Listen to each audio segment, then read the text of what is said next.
UFC fans, buckle up. This November, Madison Square Garden is hosting one of the wildest fight cards we've ever seen, UFC 322. Two title fights, cross-divisional drama, and legends chasing history. And if that's not enough for you, Dana White has just dropped the bomb that is a £7.7 billion broadcast deal that is about to change UFC forever. Today I'm breaking it all down, the fighters, the hype, the money, and what it means for you. Let's go. Headlining UFC 322 is Islam Makhachev vs Jack Della Maddalena. Makhachev, the former lightweight king, is moving up, chasing gold at welterweight. Across from him, Australia's knockout artist Jack Della Maddalena, one of the most dangerous strikers in the game. This is a classic striker versus grappler, but with Makhachev's improved striking and Della Maddalena's underrated ground defense, this one's bound to be fireworks. And that's not all. Valentina Shevchenko, the bullet herself, is defending her flyweight belt against none other than Zhang Weili. Weili has dominated the strawweight, but now she's moving up, looking to become the two-division champ. If she pulls this off, she cements her legacy as one of the greatest women fighters in UFC history. Two champs, two divisions, one historic night at the MSG.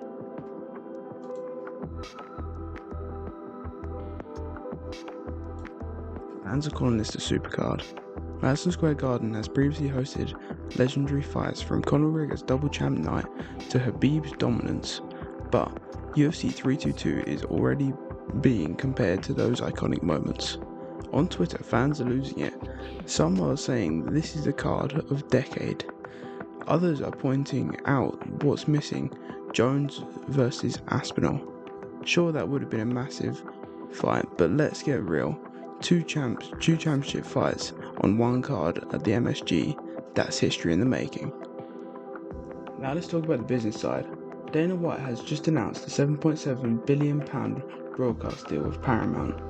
Starting in 2026, UFC pay-per-views as we know them are gone. Instead, every big fight will be streamed on Paramount Plus. No more breaking the bank for pay-per-view after pay-per-view. One subscription and you're in. But here's the kicker: fighter pay. For years, fighters have complained about Dana refusing to split money fairly between the fighters, and now he promises bigger bonuses, better contracts, and fairer share of the pie. Will it really happen? That's the question, but 7.7 billion buys a lot of goodwill. So what does this all mean? For the fighters, it's potentially a game changer. More money, more security, and maybe even more frequent fights and bigger incentives. For fans, it's huge. Watching UFC can now become more affordable. Instead of having to pay £80 for a pay-per-view again, instead you get every fight night and every time